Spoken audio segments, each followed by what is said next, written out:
Ça y est, me voici donc au Salon du Livre pour avoir un petit peu la suite des infos données par Monsieur Maigret lors de la visite à la bouquinerie. Les visiteurs commencent à s'amonceler, nous sommes en début de matinée.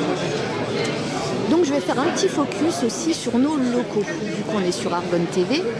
Et je vais donc vous présenter un monsieur qui est installé sur Givry en Argonne, qui nous a donc préparé un petit bouquin très sympathique. Ah, la fille. Surtout peut-être pour vous, messieurs, mais pas que, parce que je précise, c'est de l'art. Hein. C'est du nu artistique dans la nature, en lumière naturelle. D'accord. Comment s'appelle ce livre?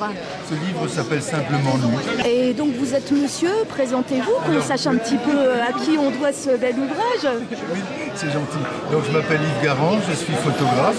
C'est l'humain qui me passionne et qui me permet de faire aussi de belles rencontres. Alors, si je poursuis mon petit tour de caméra au niveau des stands, mais ceci m'évoque quelque chose que je connais bien. Argonne, vois-tu un gros titre. Et il me semble d'ailleurs reconnaître Beaulieu. D'accord. Donc vous avez des précisions à m'apporter sur votre livre? On décrit toute la région, l'histoire, la géologie. Il reste toujours des choses à découvrir et c'est pas encore fini, mais bon, ça c'est pour le reste. Bah, c'est bien pour ça que Argonne TV est toujours en quête de pépites au niveau de l'Argonne. Ouais. On trouve toujours des belles choses.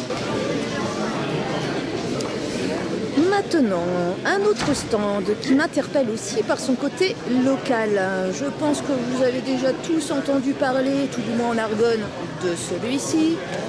Meurtre, Cité des Vertes-Voies, ça vous dit quelque chose? Ok.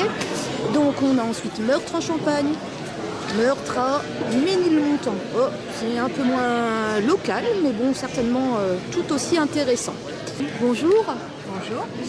Alors vous êtes donc l'auteur des livres que je viens de filmer, Patricia Osgagnan, c'est bien cela? Oui. Vous pouvez m'en dire plus sur vos ouvrages? Oui, alors c'est une trilogie de romans policiers avec un personnage d'enquêteur récurrent dont les deux premiers opus se passent dans l'Argonne et plus généralement pour le premier en Champagne-Ardenne. Et qu'est-ce qui vous a donc décidé à participer au Salon du Livre ménéildien? Je connais bien Sainte-Ménéhould. J'aime beaucoup la région, l'Argonne, les gens d'ici. Les gens d'ici sont formidables. Mais oui, c'est vrai qu'on a une bonne chaleur humaine. Depuis ce matin que je suis ici, je vois bien, c'est des têtes qui sont, on voit, ça respire la bonté, la générosité. Des gens vrais et généreux, tout à fait. Ça devient rare de nos jours, mais bon, on va tâcher de préserver la chose.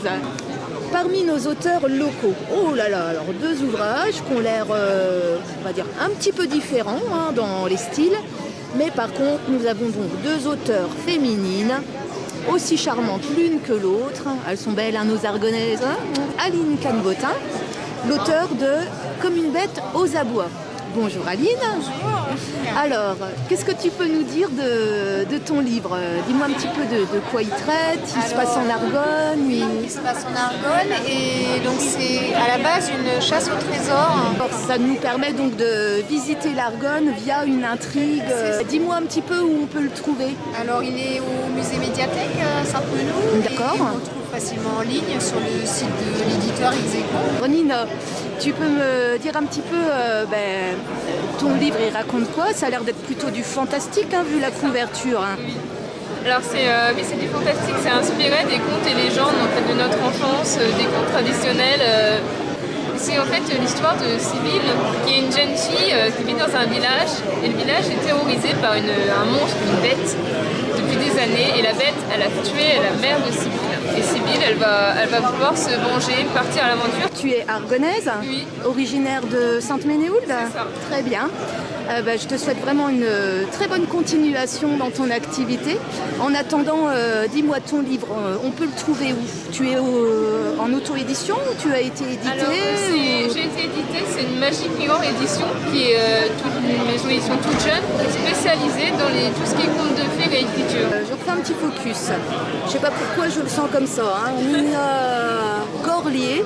Hein, je pense qu'elle va nous pondre certainement d'autres choses encore très très sympas.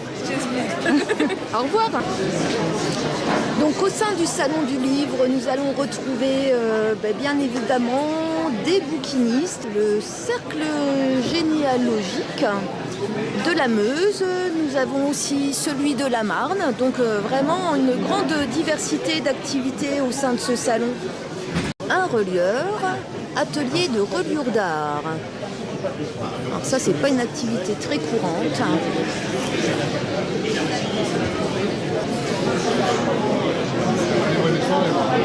Donc bien évidemment, parmi les bouquinistes qui exposent, nous allons retrouver la bouquinerie de l'Argonne avec Jean Maigret.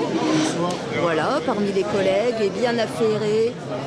Quelques auteurs qui viennent de l'extérieur, dont ce jeune homme qui donc nous présente quelques romans a priori fantastiques, à en juger par la couverture. Donc il s'agit de Kevin Monfils. Bonjour. Vous pouvez m'en dire un petit peu plus concernant vos romans ? Oui, tout à fait. Donc j'ai publié 2 livres d'aventure et de fantastique. Oui. Donc le premier, c'est La malédiction du Mouga. Voilà. Ok. Ça raconte en fait l'histoire de John et ses amis. C'est une bande de copains adolescents qui découvrent un étrange bracelet qui va libérer une vapeur toxique. Ils sont tous prisonniers de cette vapeur toxique. Un peu plus tard, John est contacté par un mystérieux informateur qui lui explique que dans la vapeur toxique, il y avait un poison qui a contaminé quelqu'un. Et que la personne contaminée est condamnée à se transformer en monstre nocturne, le Mouga, que vous voyez là. Et John va être attaqué par le Mouga toutes les nuits. Et le problème, c'est qu'il ne sait pas comment le vaincre et surtout, il ne sait pas de qui il s'agit. Je vois aussi que nous avons Vous avez du monde là un petit peu une table dédiée à Monsieur Bourbrock, à Monsieur Jean-Christophe Sauvage. Alors, Monsieur Sauvage, bonjour. Bonjour. Dites-moi un petit peu quel type d'ouvrage vous nous présentez. Alors j'ai 2 ouvrages. Oui, J'ai voilà. un ouvrage qui est une enquête historique sur les traces de Maurice Genevoix SE 14. Avec le photographe Jean-Marie Lecomte, nous sommes retournés sur les lieux mêmes où sont allés Maurice Genevoix SE 14. Et le dernier ouvrage qui est paru à la fin du mois d'octobre 2018, c'est 12 destins en Argonne. 12 destins en Argonne qui revient sur la destinée de 12 personnages. 11 sont venus combattre entre 1914 et 1918.